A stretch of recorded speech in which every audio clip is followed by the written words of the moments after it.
dude, if you would have quoted me like 6 or 7, I'd be like, yeah, man, it seems a little great, but you might break 4%. Come on. Seriously? Well, we've gotten spoiled. The media teaches us too to say, well, my neighbor got this, well, my neighbor got that. There's 22 plus factors that go into determining an interest rate. Ooh. So I think the media trains us to say, I'm expecting this rate or that rate. But when you look at it, an eighth here, an eighth there on these type of rates, I mean, you're talking $7 in payment or something, which adds up, absolutely. But I think going into it, understanding the ins and outs is so much more important than getting the lowest rate. What is this going to cost me? Why are we here? How long are we staying in the house? There's a lot more to it than here's your rate. It's not the same rate for every program, and everybody, it's different. Every scenario is different. So. Welcome to Winning Strategies Playbook, the podcast where we welcome business leaders, CEOs, and industry experts to discuss the rise to the top, building wealth, and real estate insights. Here's your host, Jeremy Spann. Julie Howell. Good morning. How are you doing? Good. Yeah. Good. Talking about the nice break in traffic that I don't think we're going to get to have forever, but that's okay too. Yeah. So good. There is always something positive that comes out of a negative, like COVID, right? A lot of positive things. Reduce some traffic for you? Yes. Now it's all coming back? It's all coming back slowly. But it's going to be a big shift. I mean, in my opinion, just watching everything, I don't think as many people are going to go back. What do you mean by that? Tell me more about that. We're seeing a lot of people that want to work from home. Yeah. My team included, and a lot of people moving further from their offices and leases not being renewed, and hopefully that'll keep some of the traffic down. Yeah. Maybe. We'll see. Well, so my father-in-law says I have to start each of these with a joke. He's good for that. Yeah. Old Gene's been hook. Let's hear it. In the spirit of COVID, I got one. All right. What did the elevator say to the other elevator?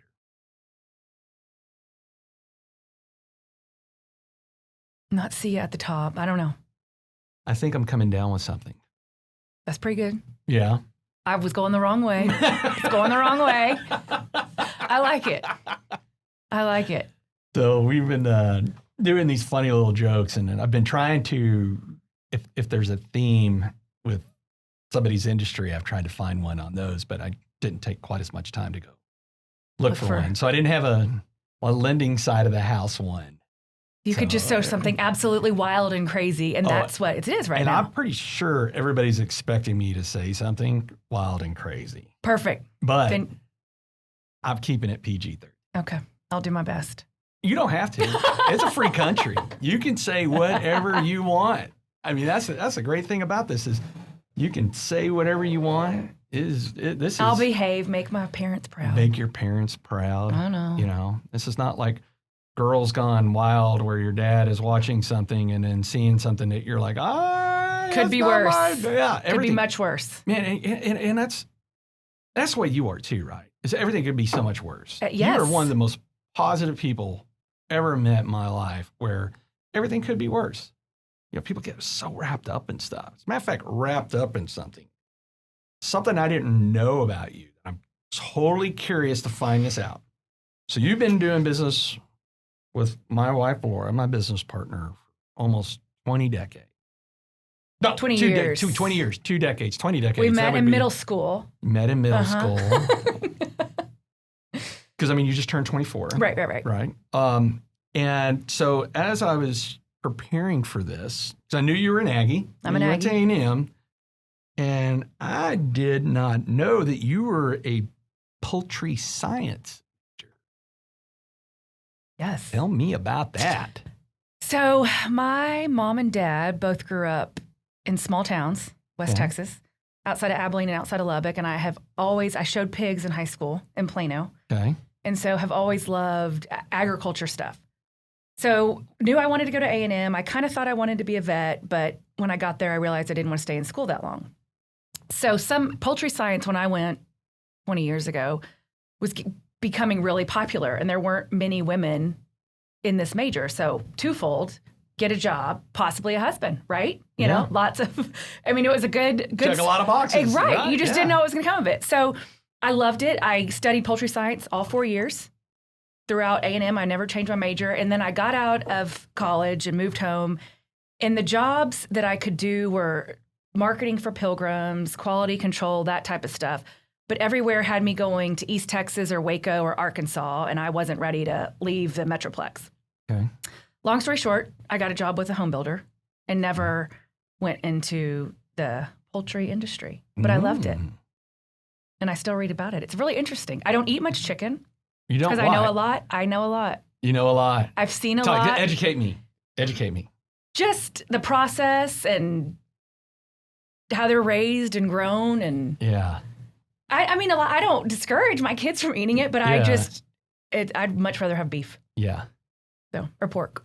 So like, it's kind of like when you visiting China and you eat something really unique, don't ask what it is. Yes. Or how it was made. Yes. Because it will cause you to go, You're better not to know. I am not putting that in my mouth. Mm-hmm. No way. Mm-hmm. No way is that happening. No, so it was funny because I was like, how did I not know this? And it was just so interesting, but it made sense because everything about you is interesting. It's different. You live a charmed life. A great life. Yeah. I mean, your husband, like every guy wants to be that guy, right? I think so. Outside of super hot. Yeah, outside of just being married to this beautiful, successful, professional woman, he's pretty good looking. He's a lot of fun. Yeah. He is. That guy could have fun at a funeral. Yes. He really could. Yes. He could have fun anywhere. Yes. Yeah. When I Agreed. need a good laugh, I will send that guy a text because I know that whatever the response is, I'm going to be rolling in laughter for at least 5 minutes. Yeah. That He's guy's a lot awesome. of fun. He is. Great dad, great husband. Yeah. So I'm lucky. I do have a charmed life.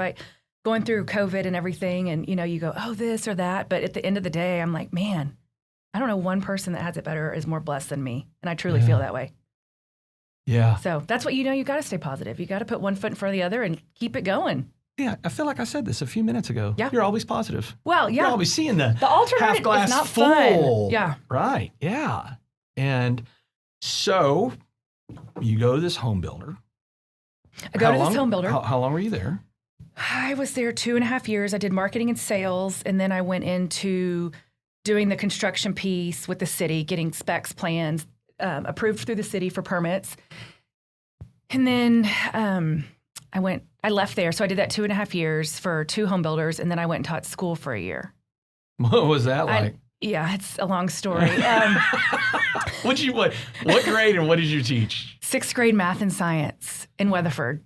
Okay. It was rough. Yeah. It was really rough. I Not had a no fit, teaching huh? experience. Yeah. I was seeing someone in a small town, so I could move to this small town and do. I could work in a nursing home. Mm-hmm.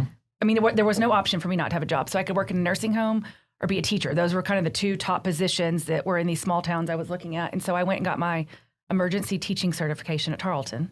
Okay. Which is like, hey, this is what education looks like. Ready, 3 months. You do a project and then you go. No classroom experience, everything. So 6th grade math and science, and they ate my lunch. Did they? Yes. I grew up in Like a very... metaphorically, or no, they were stealing your lunch each day and like, It felt like all where's of it. my sandwich at? No, it just, I was raised in a very strict household. You did not disrespect adults at all. Right. And that wasn't the case for a lot of the kids. And it was very eye-opening. I loved the kids. I loved them, but it was so hard, and I did it for 1 year. Yeah. I wanted to leave it, I guess that would have been Christmas, but my dad is, you committed to these kids and you need to stick it out. So. Right. Did that cause you to have even a greater respect for that profession just because of absolutely. what they've got to deal with? Absolutely. Like, I cannot imagine being any of the teachers that had me. Oh, Like they would probably rather be waterboarded in Guantanamo Bay with kerosene than have me in their classroom. It's I was hard. I was that kid. I believe it. Oh yeah. Hyper. I mean, of course, nobody knew what the title of these things were back in, in the 70s and 80s. Hyper HDAD, whatever, squirrel on methamphetamines, whatever that may be. And that's what it was so funny thing is I couldn't read. And everybody's like, what? So that was my secret growing up. I just thought I was dumb. Yeah. I mean, and I'm not saying that because I think poorly of myself or anything else. It's just when everybody around you can read and you can't, you just think, I guess I lost that gene growing up, right? Yeah. So, but I was terrified of anybody to know the secret. Sure. Because we all have 3 lives. And I don't care who you are, priest or president, everybody's got a secret. Yes. Everybody's got a professional life. Everybody's got a personal life. Yes. And mine I was terrified that people would learn that I didn't know couldn't that. read. Oh, yeah. So how old were you when you Finally man. Caught it? Well, I didn't really learn how to read till after I was in the Marine Corps. Right. Mm-hmm. Yeah. True story. Education is just so tough. There's so many things like that. So many pieces, so many. Nobody in the 80s knew what dyslexia was, right? They had the hooked on phonics and I'm ready to read, and I'm watching that commercial or hearing it. And I was like, man, I really want to do that. But then everybody's going to know my secret. Yeah. And That's a big secret to keep. Oh, it was big. So it was really funny is I learned to do 2 things so that way nobody would ever find out my secret. I learned to be very charismatic and talkative so that way I could set this boundary. That way nobody knew that I couldn't read, but I would learn to listen at the same time. Because if I could hear it, I taught myself to remember it, which later would help in learning foreign languages. Right. I hear it once, learn on foreign language in 6 months. Math, can't even, calculator is not even going to help me, right? So go in the Marine Corps, and then finally, you can only fake it for so long. So that was the reason I dropped out of high school, which, by the way, if you ever want to make a United States Marine Corps recruiter really, really happy, tell them that you've dropped out of high school. But I was 17. My parents had signed for me. I was like, hey, I want to go be a war fighter. That's all I want to do. And then, boom. And then I learned to read, and it was like opening doors. So I read by word recognition. Huh. My brain does not process vowels. Like if you put the words house and horse right next to each other. Right. The only reason I could pick house correctly is because I got a 50-50 chance of picking 1 and 2 right. Because they both look exactly the same for me. So I learned to read by word recognition. And it was, so this was really funny is, and I've had this conversation with a couple of guests, is people go, man, you're the most confident person. Yes. You can do anything in the world. You have no insecurities. And I'm like, no. I've got my own. So here it was, like, get out of the Marine Corps, hire on a Ford PD, go to Tarrant County College for 2 years, get a full academic scholarship to TCU, get a degree in foreign policy, later go back to TCU, get an MBA. You know what my biggest insecurity is? Education. Even though I've taken all these steps. Right. Because for almost 2 decades of my life, it was just, there's something wrong with me. Because nobody knew what dyslexia was. I can't imagine as a child sitting in the classroom being afraid to be called on. Oh, you know what I mean? Oh, man. Well, you know what would happen? Is I would listen, or if there was a movie out on the book topic, I would go watch a movie. And teachers knew if you watch a movie, read the book, but they were like, well, at least you gave effort of at least watching the movie, right? Right. I mean, I was not an A student. I mean, I was barely trailing by. But if it was, hey, we have this reading, we need to call on you, my action was to do something dumb to get thrown out of class. Because I'd rather be thrown out of class than someone know my big, ugly secret. Right. And now, I mean, because I have such a respect for the teaching profession, the knee-jerk reaction of it was I was so paranoid that our daughter would not get the level of education she needed. We put her through private school. Yeah. I mean, we spent more on private school for her to get her high school diploma than most people will spend on 2 or 3 college degrees because of that knee-jerk reaction, right? Is like, oh man, I'm paranoid. So I totally was not intending to go off topic like that, but hearing you go be a teacher and just when I hear of that profession, I go, man. But this is also what I can tell folks. You can go from being a 17-year-old high school dropout who couldn't read to someone that is extremely successful. But because no path to success comes without some bumpy road. For sure. Right? For sure. Yeah. And so you go teach. Sorry, I got off topic. No. I was interrupting. So you go teach. I go and teach. Yeah. And then it was 2002, refi boom, rates were low. And my mom has been in the business. At this point, she had been in the business probably real estate forever, but the mortgage business, 10, 15 years. And I called her and I said, and I was living in Fort Worth and she was in Dallas. And I said, I am coming home to work for you because she needed just help. I was like, I'm not staying because I never wanted to be in the mortgage business. I wasn't going to, answer my phone on the weekends or do 100% commission and all that stuff. I said, I am coming home, but I just because I'm not teaching ever again, as long as we all shall live. And so anyways, I came home and started on her team. And so I've been there 18 years this August. 18 in the mortgage business. And I can't years. imagine doing anything else. But you're right. Like I had a lot of bumps from chickens to teaching to get to where I am. So Yeah. And not good just in the mortgage business, but like one of the industry leaders thank you. in the business, right? I mean, when we know Julie Howell has the deal, we have an instant relief.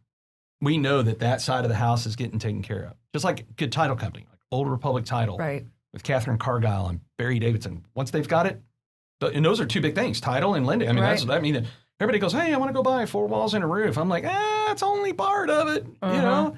And then you got all these big box lenders, which are horrible. Everybody goes, Different yeah, experience. Quicken Loans said they're going to save me X amount of money. And I'm like, yeah, but you're going to get screwed on the deal. Because hopefully you don't, but in Right. my experience, more times than not, they just absolutely mess something up, or there was these hidden fees that the consumer didn't know about, I see a lot or of that. nobody answers the phone. There's just not that personal relationship touch. Like when you've got it, man, it's a no-brainer. I mean, you do our personal Yeah, stuff. it makes a You're who we difference. trust to do our stuff. Thank you. Yeah, Same to you absolutely. guys. Every Yeah. real estate I have call comes to you guys on what to do or what the market is or questions I get. Yeah. Not to mention you being familiar with what you are strong in and what you don't do. Prime example was in 2012, I had my restaurant. I needed to buy the property as part of the deal. Been open for a year and a half. I had to buy out 2 partners already because they were like, no, we're not going to do this. And if you ever want to make a banker laugh, by the way, if you want to be a knee slapping, roll hysterically, walk into a bank and be like, hey, I've never owned a restaurant before. I'm in a restaurant business. I opened it up. We're completely not making any money. And I want to borrow And some I more. need $350,000 to buy the property. They're like, hey, Joe, you got to come listen to this one, But you hooked me up with Chris Hamilton. He's a good Dude. guy. He not only saved me in that restaurant, but has become one of my closest friends, where now he's living next door to us. Yeah. Like he wanted to come live in our neighborhood, and he was like, what about that house? And he goes, is that for sale? I was like, bro, everything's for sale. We papered up an offer, walked it over to my neighbor, presented it to the neighbor. Neighbor goes, you got a pen? Boom. Done. And then now, Dustin, Michelle's husband, doing like the house that we did, completely took it back to the studs, complete renovation. So I wouldn't have had that I can't wonderful believe that was relationship. 2012. Yeah. Time goes by. Matter of fact, I don't know if you know this funny part of this story too. So Chris, he had gone to OCS for the Marine Corps, got an age waiver because he was older. I remember all and that. Man, he gets to the end, gets severely injured, and they won't recycle him. They were like, dude, your age waiver gave you like 1 shot, and you're injured. By the time you're done with this injury, you're going to be like 30. There's no way we're putting you through OCS. So he was just always ate up. It's just anything he hears Marine, right? So that was the only reason he came to the restaurant. He was like, restaurant? No, but this guy's a Marine. I'll come talk to him. And so he tells me, straight up, he goes, man, there's no way anybody's going to approve this loan. It's not going to work. It's just not going to work. I said, all right. So we were members of the Fort Worth Club. And long before they did a number of the renovations down in the athletic center, there's 2 floors in the basement. You got the main floor of the Right. athletic center, and then you got the floor underneath that has the basketball court and had some, vacant rooms where we had a mat, and we had a number of us that would fight, right? So Wrestle fight? Oh man, so I grew up, boxing Golden Gloves, and then hand-to-hand combat instructor in the Marine Corps, and Chris was a wrestler, Greg was a jiu-jitsu guy. So we would just all get in there and try to learn from each other. And so for the next 3 months, I would just get my ass. Like I would come home and I would have black eyes. And Laura's like, what am I married to? Why are you down there fighting? I was like, I got a strategy. I said, I'm going to win the hearts and minds of a banker. I'm going to get this loan. So I literally, no kidding, took it on the chin for 90 days. He finally goes to his boss because he was still at Plains. Prime, at Plains. He goes to him and says, I really want to get this loan done for this guy. He's a great guy. I know that he'll do everything in the world possible. Boss looks at him and says, all right, I'll approve the loan, but you're on the line for it. Puts his own everything on the line for me to get this thing done. And so we go out, sign the documents, title company, we go celebrate. Celebrated so good, Laura had to come get us and take us home. We had to leave some cars because we were responsible. And then the next day, we went down to do our usual fighting. Then all of a sudden, I didn't lose that day. He's like, whoa, where'd this guy come from? Closed, I was like, I took an ass whooping for 3 months to get this deal done. And then just along the way, so anyhow, that connection would have never happened without Yes, you. I remember that introduction. You connecting us. Thank you so much for that. Not just for the business-wise, but just to develop one of the closest friends I have on the planet now. Yeah, he's a good guy. So here it is. Out of all these episodes I've been doing, this is the only one. I probably talk more because you've just We've had a long history. Yeah, we've had a long history Seeing together. you just reminds me of all these stages in my life that I've gotten to where I'm at, and I've watched you, I've seen the beginning of your real estate career to now you're hosting podcasts. Yeah, how does that happen? Hard work. Yeah. And You're constantly doing something. And you know who was one of the first phone calls I made to be my guest? Thank you. Yes, thank you for having me. Because you dominate in this space. I have a great team. Yeah. I have a great team. Tell me about that. Tell me about your team. I've got the technical name is team loan officer, but she is me sitting at the office, Randy.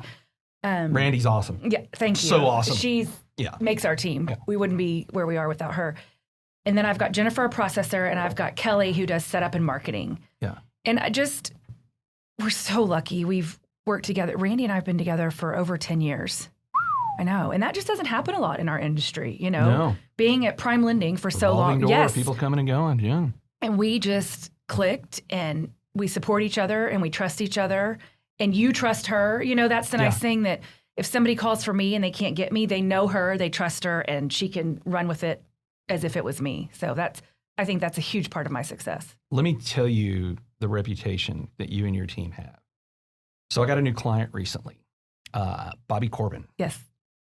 That dude, Army vet, just a good dude. And he's got that Queens, New York accent where I love to hear him talk. And he tries to keep it not so accent, but after he and I have a few drinks, man, it fully, the New York comes out, and it is great. I love it. Bring it on. And so we've been looking at some things for him, and he just closed on his house. And I said, who'd you use for your lender? And he goes, oh, Julie Howell. And I was like, what? Like, how small of a world is it? I was like, man, I mean, we've got a list of some really great lenders that we really trust. Julie's at the top of our list. She does our own personal stuff. And it was he was like, man, let me tell you, I was a train wreck nervous through this whole thing, because he owns University Pub and the bars had just been. And self-employment guidelines, all the things. Yes, man, it's a lot. to be self-employed in the bar industry, like 2020 couldn't be a worse time in history. I mean, almost worse than Prohibition, right? Because at least they had some underground stuff going on. It's been interesting to say the least. Yeah, and he was like, I completely wasn't stressed because of her and her team. Good. That's a huge testimony. Getting a mortgage and buying a house is like having a second job, in my opinion. There's so much stuff, and we're conservative in that we do a lot of digging and invasive, and we want to know what color your socks you're wearing up front. Because if we don't know those things, I think people are like, why are you asking this? And it's to prevent blow-ups and stuff like that. So we just got with him and got a game plan and figured it out. I think mortgage lending is getting a bad rap right now because you can't get approved, you can't get this, but there's ways. It's just, you have to, dig in and get somebody who understands what underwriters want and what investors want, but there's still a lot of money to sell. Yeah. for everybody, self-employed And included. money is cheap right now. Dirt cheap. You've Crazy been cheap. doing this almost Long 2 time. decades, starting when you were 10. Mm-hmm. You're just now 10, getting ready yes, to turn 30. yes. Yep. Uh-huh. And have you ever seen anything like this? Never. And I think it might go a little bit lower. What? Possibly. Not crazy, but I still think that there is some room, and this is reading this morning, that we may see, another little dip, which Really?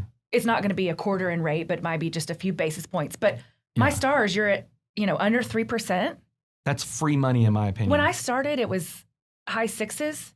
Yeah. And I thought, this is amazing. Because, my parents had double digits, and Oh, I heard people talking about 8%, and then 6% was so good. And now it's my just, first mortgage was almost 9%. Yeah. And largely in part was I was a young, single Marine Corps veteran who, man, I mean, if I was lucky to have a credit score at all, right? I mean, they were like, yeah, we can get this loan for you, but man, it's going to cost you. And then now I had a recent client you were taking care of, and there were some surprises that jumped up. Still got the deal done, and they were like, well, and I love them to death. Their heart is bigger than this room. They are the kindest people in the world. But when you, like you said, is you want to know what color somebody's socks are, because when surprises come up, surprises create confusion. Confusion Yes. creates fear. Fear doesn't get anything done. Clarity creates agreement. Agreement builds trust. Trust gets things done. But I was laughing uncontrollably when they said, well, we were going to get like a 3% flat rate, but now we might only get 3.9 or 4 because of XYZ. And I'm sitting there, and they hadn't bought a house since the one they had just sold, which was over 2 decades ago. And I was like, bro, anything under 6% is free money, because you can get that in a mutual fund back, right? And I said, but more importantly is my first mortgage was 9. I mean, dude, if you would have quoted me like 6 or 7, I'd be like, yeah, man, it seems a little great, but you might break 4%. Come on. Seriously? Well, we've gotten spoiled. The media teaches us too to say, well, my neighbor got this, well, my neighbor got that. There's 22 plus factors that go into determining an interest rate. Ooh. So I think the media trains us to say, I'm expecting this rate or that rate. But when you look at it, an eighth here, an eighth there on these type of rates, I mean, you're talking $7 in payment or something, which adds up, absolutely. But I think going into it, understanding the ins and outs is so much more important than getting the lowest rate. What is this going to cost me? Why are we here? How long are we staying in the house? There's a lot more to it than here's your rate. It's not the same rate for every program, and everybody, it's different. Every scenario is different. So. And with it being so cheap, you can buy more house. Yes. Because that delta created in that payment allows you to go buy a bigger, better, newer, higher speed Ferrari type of house now than you could have maybe gotten at 6 or 7%. Right? Yes. And we're also seeing people put less down. Yeah. A lot. And then that frees up, updates to the house, new furniture, additions. So that's, I think, super helpful too in this environment, along with qualifying for a longer house. Yeah. Or a larger house. So you've been pretty busy. As I've ever been in my life. Wow. So we live in what I have repeatedly said through these episodes is a post-pandemic protesting, writing, election year trifecta of 2020. You couldn't come up with a worse scenario for anything, and the housing market is rocking along. What are your thoughts on that? I certainly didn't expect it.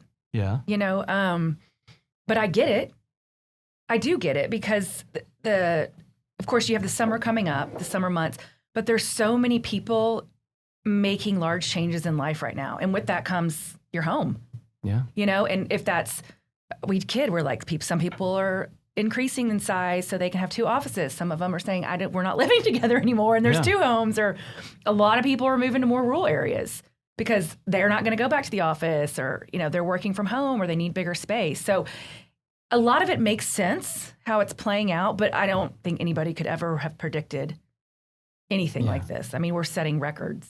So am I hearing you correctly in saying that these tertiary markets are seeing a growth because now people that don't have to make the commute do want to move further out. You're seeing Yes. some indications of that? Absolutely. Wow. Which is great for those small towns, but some of them may not want it. They like to be in small town, but how do the politicians not say yes to all the growth, right? I know. That's true. And especially in Texas, I was in an elevator at the Fort Worth Club one time, and gosh, I don't know, it was probably 10 years ago, maybe 8 years ago, but talking about California relocating here and stuff like that. And somebody in the elevator who was from Fort Worth, a well-known name here, said, "We're full."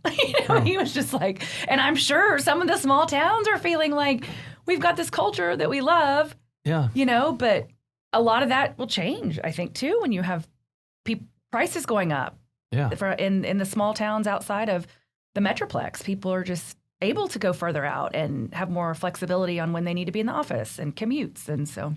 Well, even you said it. Your staff wants to start working from the house primarily, right? Yes. And really, why should we deny them that? If they can be just as productive, right? Now, the ones that can't, we need them to come in because they need maybe a little more parameters put in place because maybe not everyone does well with independent time, right? Some people are designed to, some people are not.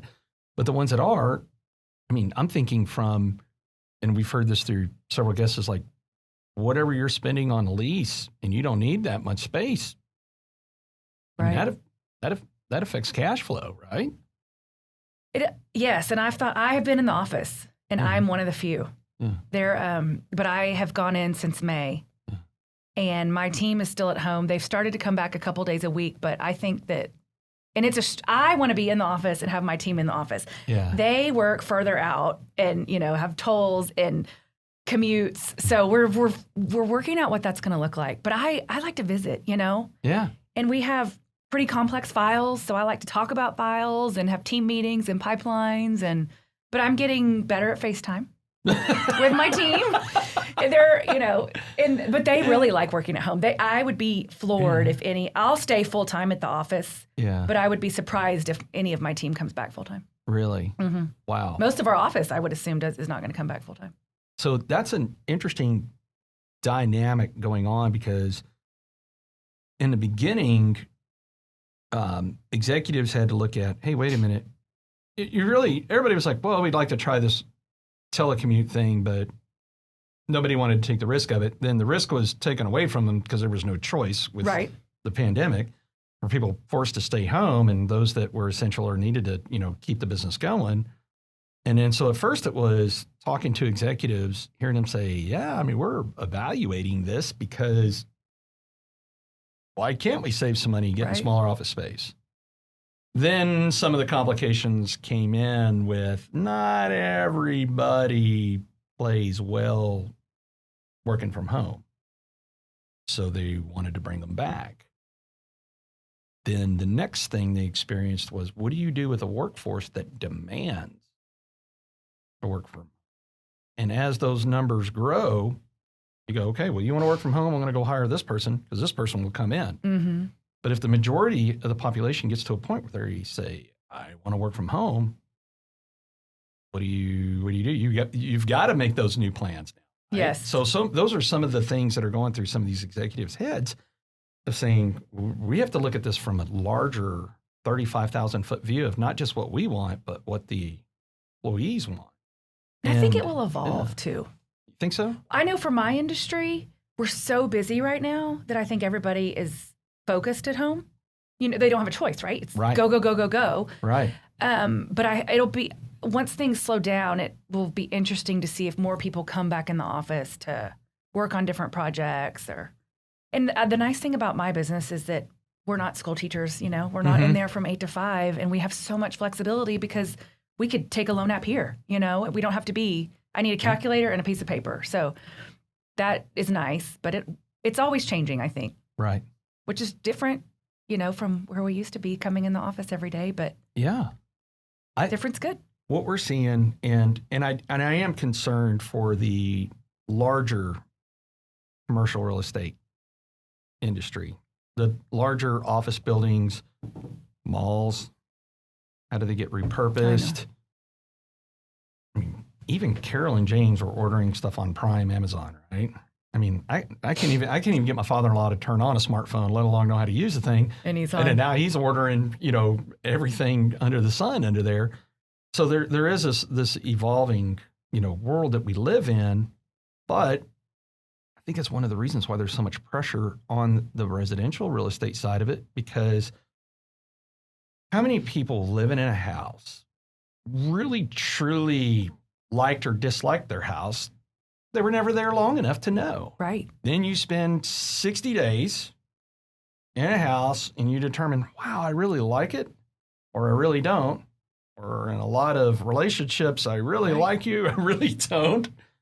Love my kids, don't really like them, whatever they may be. Or I want this wall gone. And all this, right? Right. And especially the millennial generation, which their generation is about the experience of things, where the old 4 walls and a roof, 3-bedroom, maybe bath and a half, 2-bath houses will become a thing of the past, where now I need a house at least 4 bedrooms or 4 bedrooms and an office, because if I'm going to work from the house or homeschool because of fears of pandemic, I tell people, I'm like, well, wait till COVID 2020. And everybody's like, what's COVID 20? And I'm like, well, I don't know. If 19 was the strand that was off of SARS, MARS, and all these other ones, 20 comes, who knows what that looks like? I mean, I don't want it to come, but the reality is every couple of years, these things come around.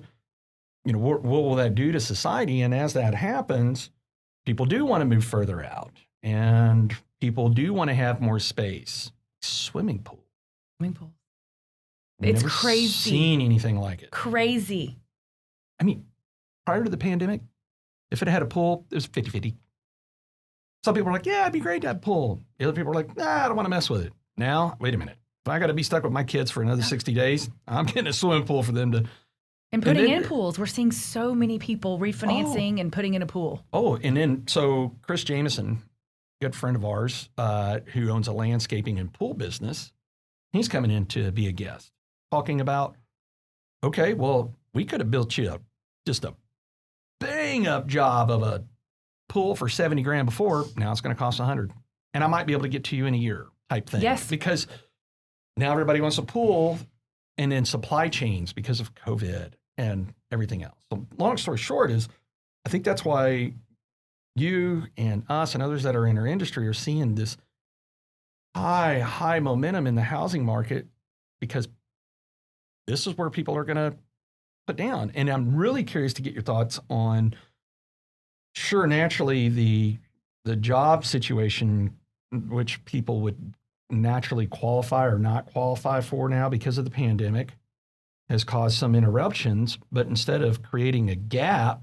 for people that might not qualify now that maybe could prior to the pandemic, well, that gap has been filled up by people that were sitting on the fence of whether or not they wanted to own a house. But they're like, well, after this, I'm going to buy a house. So so the gap got plugged.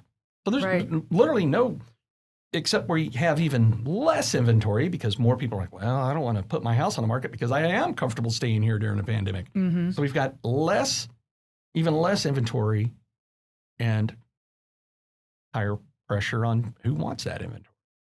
So what are you seeing as far as people that would have maybe normally qualified, but because of this kind of thrown things for weird loop?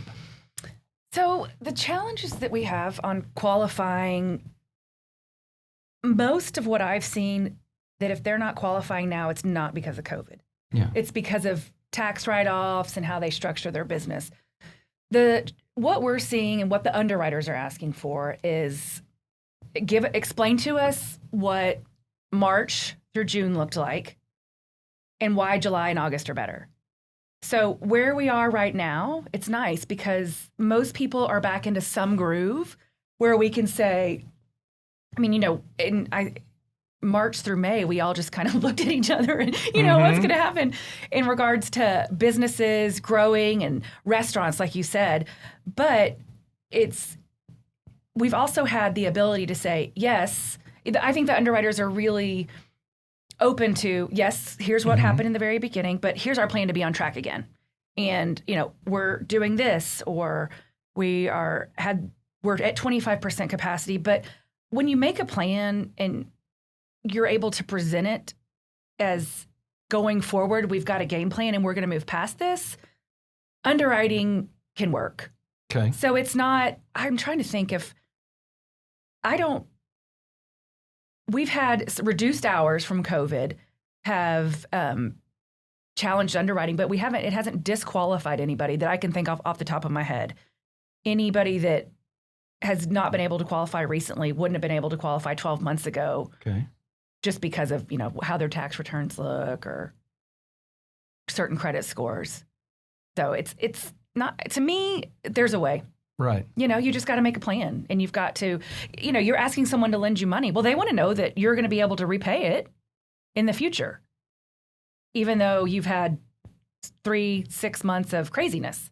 And so putting together, again, this is what it looked like, and this is what our plan is to going forward, will get you over the hump of the COVID underwriting guidelines. So that brings me back full circle to Julie Howell. Is the common theme I've seen with very successful people is they have the natural ability to figure it out. And it was like you just said, there's a way, we're going to figure it out. How many people out there don't, or they give up, or they don't want to put together the effort, or they don't want to do all the difficult challenges that come with it. But you and your team, you jump into the grind and do it. Like, what is that? Where does that come from? Where does that drive come from in you? Oh, my business coach calls it the Olympian. And he gets on to me sometimes and says, you can't take every deal. You can't save every deal. But our niche is self-employed business owners. And it's just something that I'm dorky about. I love tax returns. I love to dig in and figure it out. And it's complicated, but, everybody has their niche, what they enjoy. There's some people that are really into rehab loans or bond loans. And it's just happened to be what our team has thrived on. And, you talk to one business owner from another and they say, I couldn't get my mortgage figured out. And they say, well, this Howell team has the background and the understanding of that. So it gets me in trouble sometimes, but. But you just said something that is yet another common theme I see with successful folks. You got a coach. I have a great coach. Tell me more about that. Probably top 3 things in my business was having enough faith to leave my mom's team, which was 12 years ago. And then number 2, hiring someone, deciding to pay out of pocket to hire someone. And number 3, I was at a seminar. I've had my coach for 6 years. And something dawned on me, and I said, I watch a lot of the Mavs, and I thought, these athletes, these high-performer athletes have coaches. Why don't I? Why? Because I just had never really thought about it. And it's expensive. Hands down, has changed my business. Hands down. Because he is someone that I can call. He's not my husband. He's not my mom, who's my mentor. He's not my manager, and he's not my team. And he doesn't work at Prime Lending, and he's not a referral partner. All he does is support me and talk me through challenges and lift me up. And I will have it for as long as I can. I've got a coach. Yeah.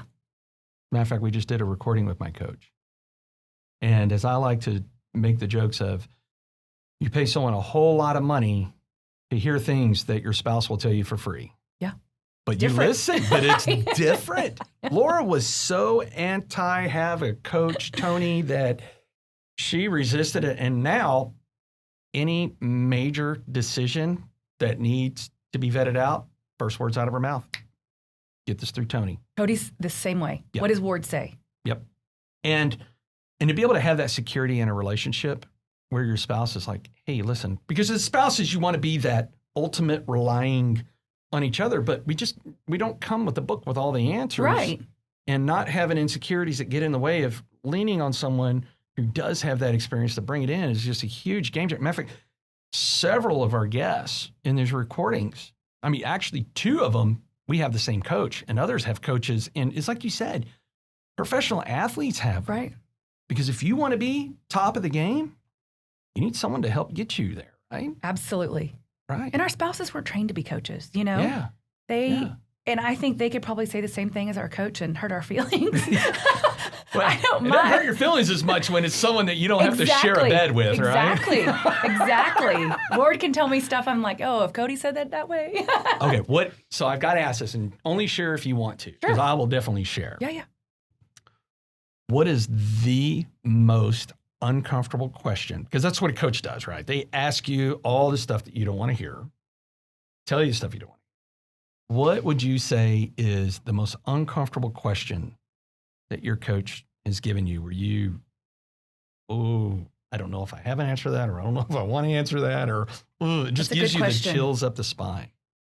You know me, that I'm a people pleaser. Yeah. So I get concerned about what others think more than I should, or worry about things. So he has this whole profile on me and knows he's really, really good in regards to knowing what to say where I don't put up a wall and go, we're done. Right. But one of the things that I fall short on is my tracking in regards to activities. So, what is my business looking like, and updating this internal system that they have so he can pull it up on his end, because he's in California. Mm-hmm. So he can pull it up on his end and say, you close this many transactions per month, this many leads converted.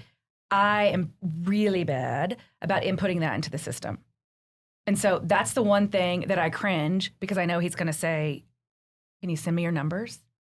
So that's pretty elementary, but you get wrapped up, and I'll go through phases where I'm tracking everything, and then, rates go to 0% and you don't have that much time to log into the computer and track your stuff. So, but he holds me accountable in a perfect way for me. I don't know anybody else that could come to me and say, have you done this and this, and me not feel defensive or guarded about it. So I don't know that I have a super uncomfortable question, but every call we get on, I'm like, oh, he's going to turn in my numbers. Oh, yeah. Oh. No. Yeah. So what about you? 6 months ago, so I've had Tony almost 2 years, and there's been a couple of times I got up to walk from the table, and he's like, we ain't done yet. Sit back down. And I was like, he's really peeled back the shades on some stuff, right? And because here's the thing is, successful people, as we talked about, you hit bumps in the roads, but we've also left a lot of bodies on the side of the road to get to where we're at, not intentionally, right? But that was the results of our actions, and we know that. We don't want to talk about it, right? First rule of Fight Club, don't talk about Fight Club. Right. Second rule of Fight Club, don't talk about Fight Club. And you're just sitting there like, I really don't want, I feel like that's the ugly part of me, but you got to have a resurrection at some point to be able to keep going forward. Well, 6 months ago, we were sitting down, and I've got my journal. I always take good notes, gives me a homework assignment or two, something to go work on. And we've really come a long ways. Definitely made my relationship with Laura so much better, not just on a professional level, but a personal level. My relationship with our daughter, so much better. Isn't it interesting how it plays into all? That's what I tell people. It doesn't affect just your business. No. I became, and I've said this on several of these series now, is I'm great at being an owner, and I am great at being a leader, but I am the worst at being a manager, right? Yeah. There's things I know I'm really good at, and then there's things that I didn't want to acknowledge I was not good at. So we go through this whole professional and personal process, and we get to this pinnacle about 6 months ago. And he says, I want to ask you something. And I said, okay, sure. He goes, what do you do for personal enjoyment? And I was like, well, I like to shoot, I like to go, sporting clays, I like to travel, I like this. And he goes, no. What do you do for personal enjoyment? I had to ask him what he meant by that. And then after we broke it down, I was terrified because I didn't have an answer. I was like, I don't know. He said, you spent, 50s knocking on the door, getting closer and closer. He goes, you spent the better part of almost 5 decades focusing on country, focusing on citizens, focusing on business, focusing on people so much that you've never stepped back and had that let's call it what it is. The biggest liar in the room is the one in the mirror, right? Oh. And we lie to ourselves all the time. He said, you need to have this conversation with yourself in the mirror to figure out what that is, because you're not going to do this forever. You may transition to something else or whatnot, but unless you plan on making transitions till the day you die, and that's going to happen, right? I mean, you can't control that. You need to find what gives you personal enjoyment. What can you be selfish about? It's just weird to hear that word. What? Because if he said, you can't take care of you, how can you take care of everybody else? And he said, and after being on this planet for almost half a century, your tank's going to run empty. You need to figure this out. Now, the good news is I've become more comfortable with that question. The bad news is I still haven't answered it after 6 months. It's I still hard. don't know. Yeah. Balance is hard. It really is. It is hard. Yeah, it really is. On a lot of levels. And yeah. Yeah. I'm going to ask you if you're the same way, because it seems to be, again, there's these themes with successful people is we're masochists, right? There's something about pain that we secretly enjoy. I don't know. I want you to tell me what do you think?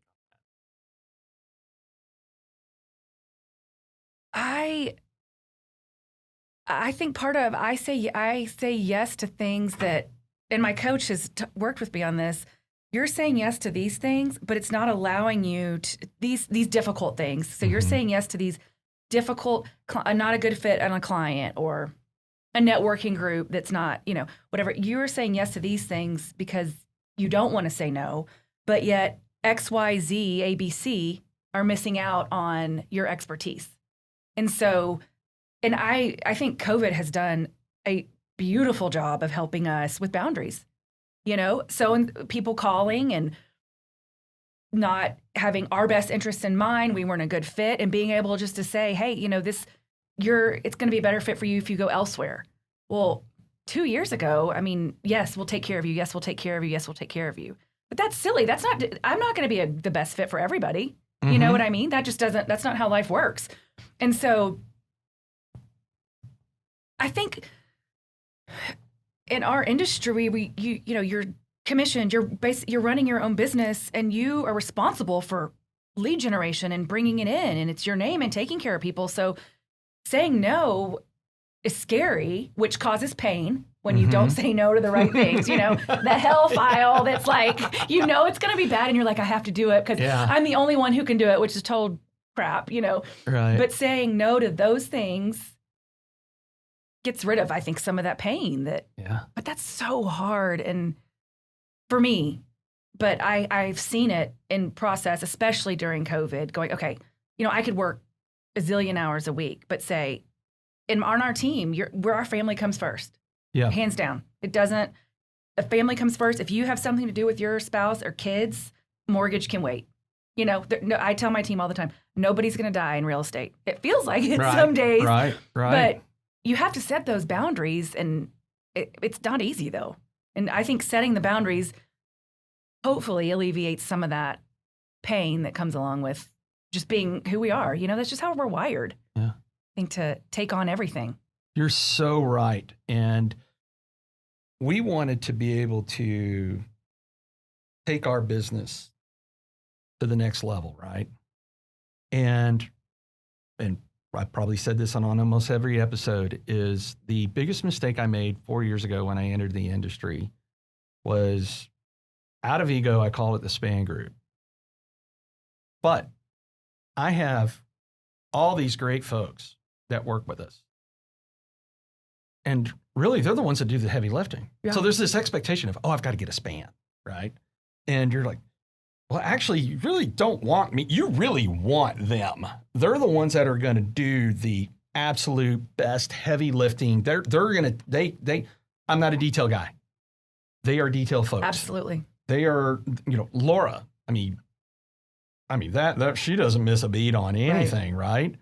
And having a law degree, she's compliance of making sure that we're not violating anything, but we're also protecting the client. So that's why when we started this podcast, Winning Strategies Playbook, was to help kind of create some distance where even the website is myexperiencedrealtor.com.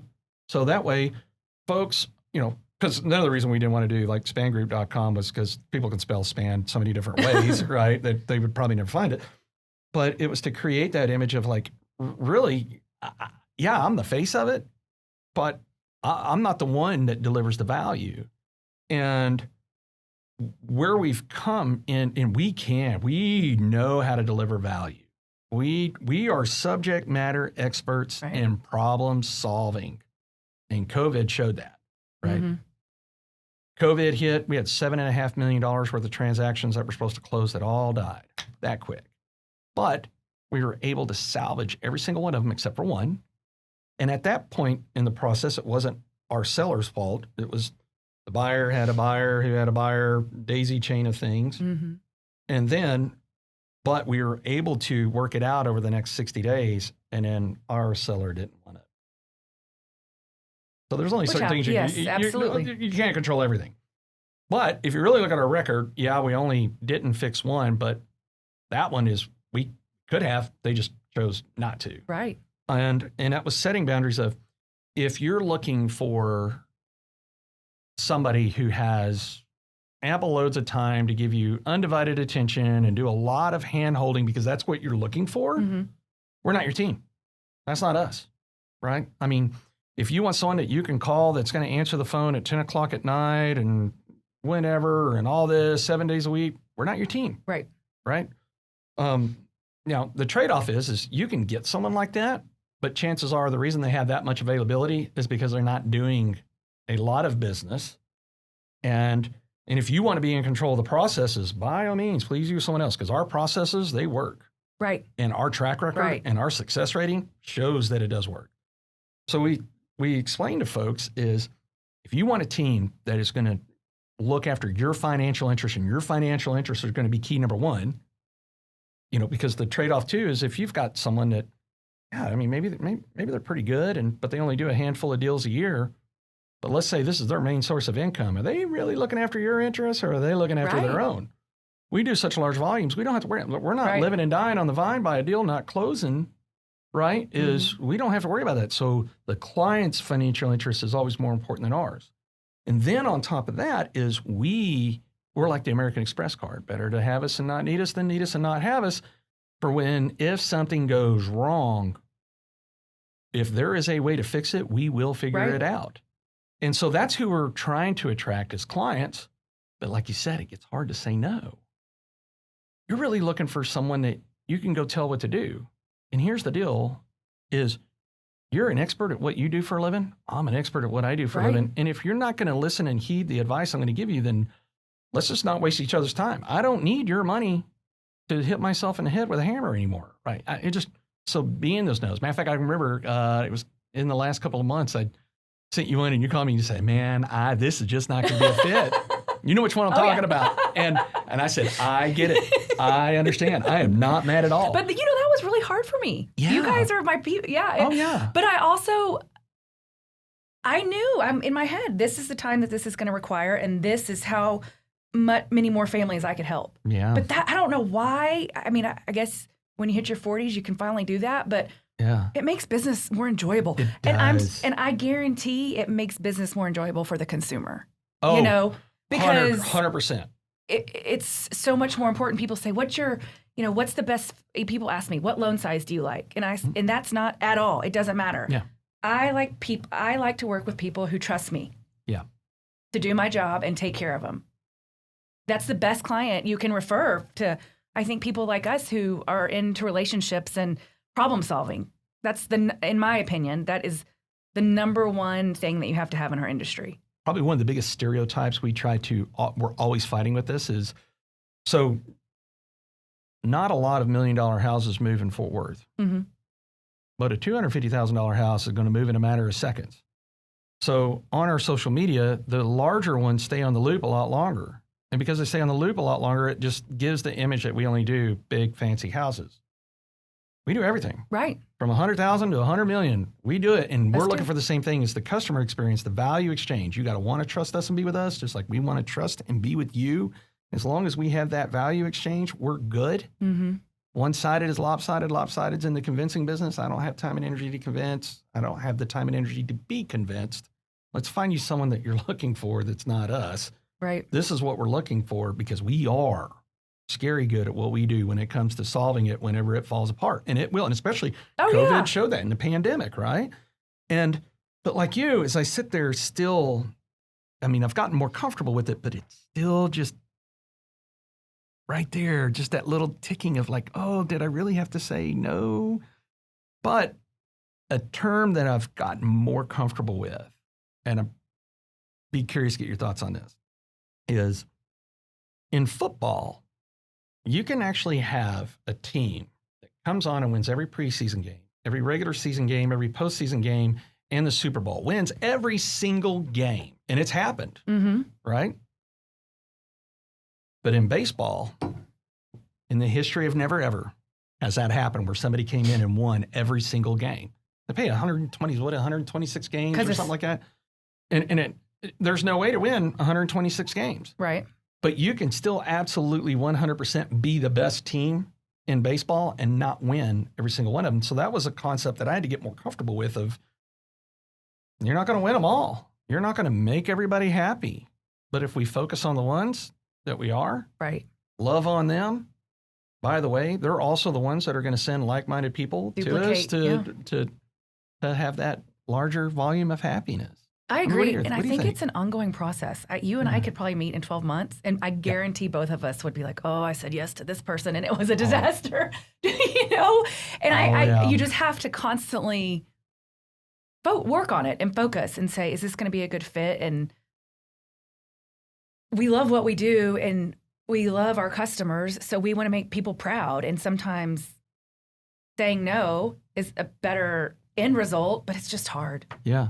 And it doesn't make those folks bad people. No, right? It's absolutely, it could be, I think it's 50-50. I'm not going to be a good fit for you. You deserve someone that is going to do X, Y, and Z, what you're needing. And then I think also, forever, I took it personally. Yeah. And which is silly but it's, I mean, we care about what we do, so we're going to take things personally, but everyone's not a perfect fit for everybody. You know, that's what makes the world go round. Yeah. There's enough business for all of us. Oh, let me tell you how bad I screwed the team here a couple of weeks ago. I get a call from an agent out of state. Another Sotheby's agent said, "Look, I've got some clients that are selling here, moving there. I've done my research. Your team is the team. You guys are awesome." Ego, right? Right. Feeding ego, like, I'm gonna kill it for you. But there's a reason we have a process. And so this couple, nice couple, good people. The husband wanted to participate in the process, but the wife did not. In the initial testing that you guys did? Just along the way, the whole gambit of things, because really what our process does is determine, is someone going to be able to be a fit for us because they're going to listen to us when we need them to listen? And if they're not willing to do these small little things, they've indicated they're going to be very challenging to work with. Not because they're bad people, it's just the way they want to do it and the way we do it, not aligned. And so through the process, the wife of this couple calls me and says, "Well, I really don't want to do that. I just really, just really want to just go see these houses and blah, blah, blah, blah." But I wanted to please the agent that sent them my direction. What I should have done in that moment was go, you know what? I know another team of agents that can give you what it is that you want because your way of doing things aligns with the way they're doing things. But it wasn't about the money. It wasn't about anything. When this agent called me and said, "You're the best," I wanted to show them we were the best. So I violated the process. And sure enough, it went to hell in a handbasket. And there were some uncomfortable conversations we had to have with them as a client. And then I had to have that uncomfortable conversation, calling the agent to go, "This is not going to work." And I would have rather called that agent earlier on and said, "What they're looking for is not who we are. Let me help you find the right person for them." Because I wanted to please, and I told him, I said, "I just wanted to please you, right? I just wanted Yes. wanted that You so have the bad. pride in your team and what you And know you can do. Here's what we did. We didn't close a deal. We didn't do any winning for the client. We wasted a lot of their time. We wasted a lot of our time, and there was unnecessary headaches. Mhm. All because this guy decided to violate the process. Been There's there. a reason we have the process, right? Been There's there. a reason not everybody's a fit. And what it is I started playing football, not baseball. And that's where I use as my little reminders, like, remember, this is That's baseball. so good. Yeah, remember, this is baseball. And then, but that's what we do. So all right. Learning all the time, constantly Three evolving. things that somebody getting a mortgage, would you say is most forefront of your mind, especially in this trifecta of a world that we live in? What would you want the audience to know, like top three things For someone who wants to be in the business or a consumer? to be a consumer? To be a consumer. Work with someone that you trust. Okay. I think that's huge. And that you can have a relationship with versus a transaction. Okay. Problem solver. You said, did I list three things? Trust, problem solver, and experience. There's so much to be said in experience because, as a new loan officer, Mm-hmm. how you learn in our business, there's no college. You don't go to college for it. Yeah. You learn by mistakes, Yeah. and they're ugly mistakes, and they're painful mistakes.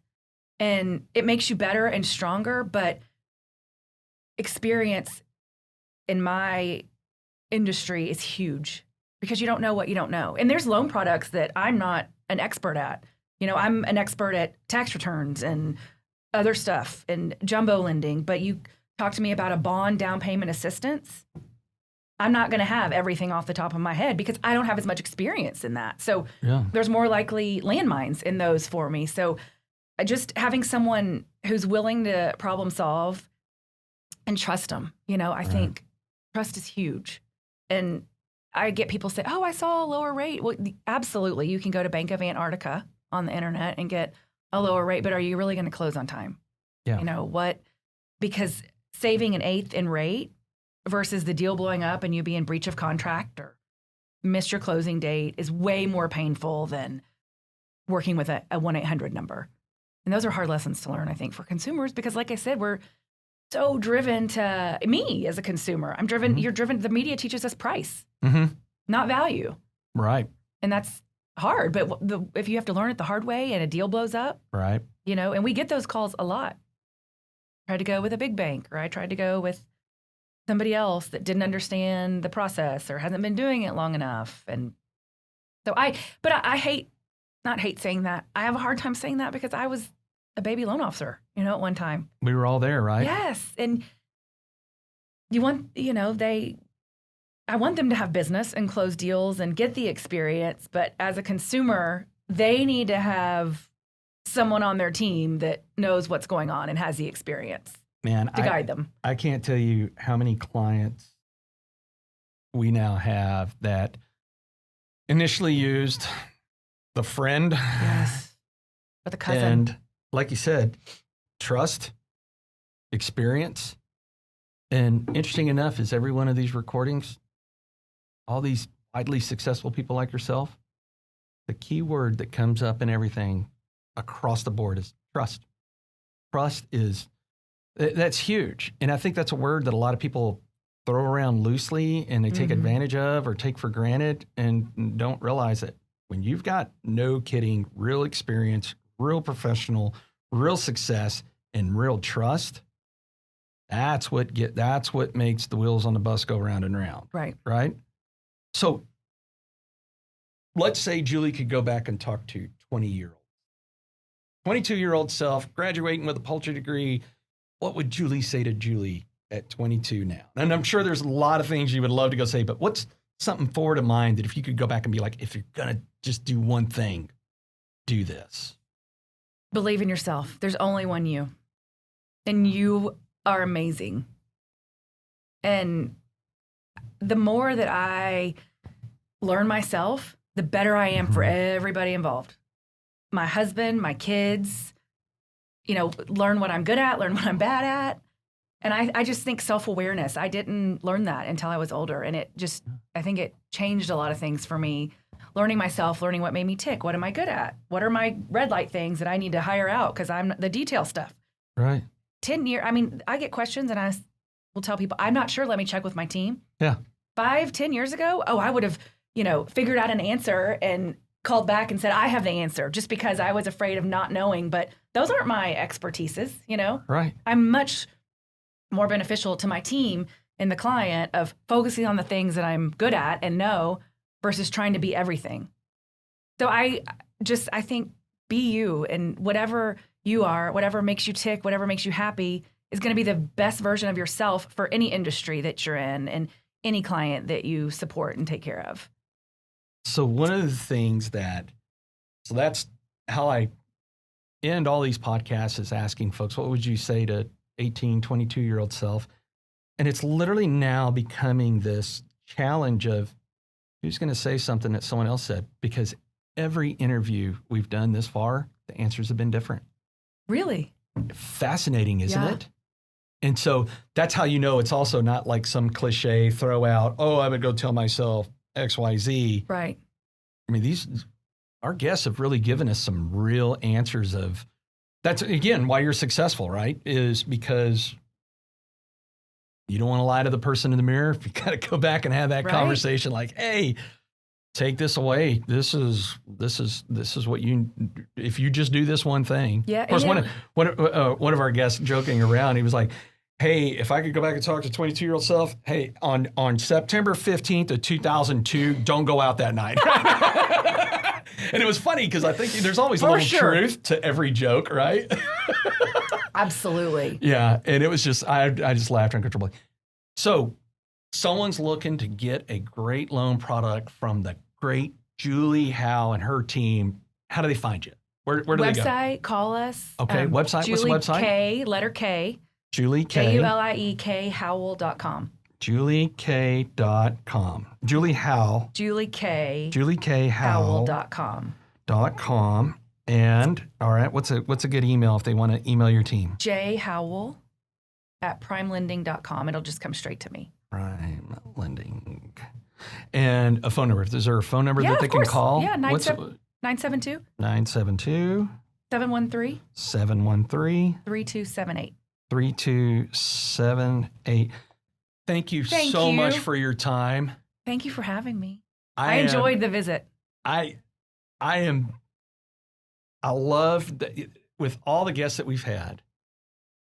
I have been amazed that I really thought I knew everything about our guests, and getting in here, and thank you for being vulnerable and opening up and me learning things that I had no idea, which therefore makes my respect for you even higher. And it was already Mount Everest high, right? So now I'm like, we're shooting for the moon. Well, I love what you're doing.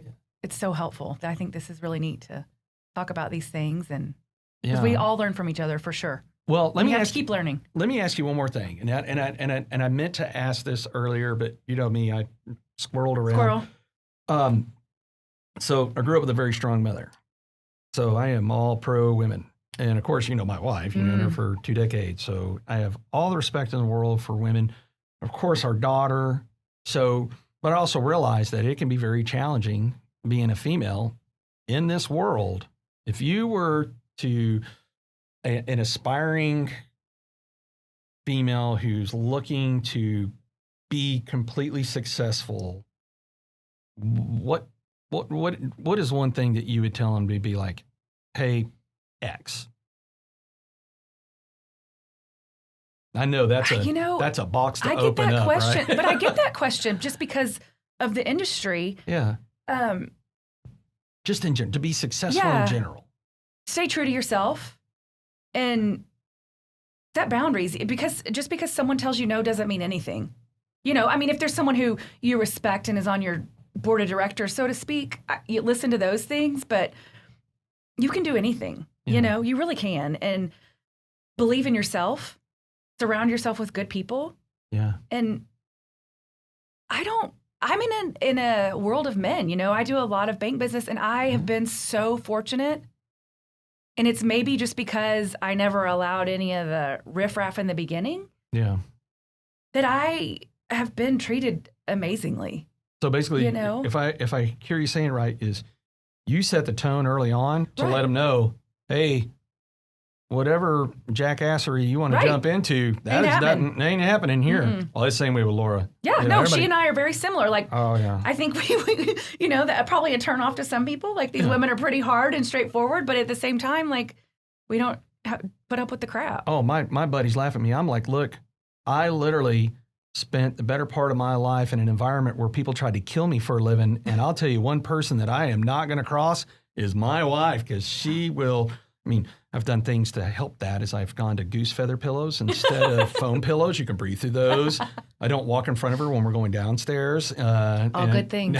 But she's amazing. You're amazing. Thank you. Thank you for having me. Yeah. I enjoyed it. Thank you. Thank you for coming. Yes. And Anytime. man, I'm pumped. I'm I am excited. too. This is good. All right. Great way to start the day. Awesomeness. Thank you. Thank you.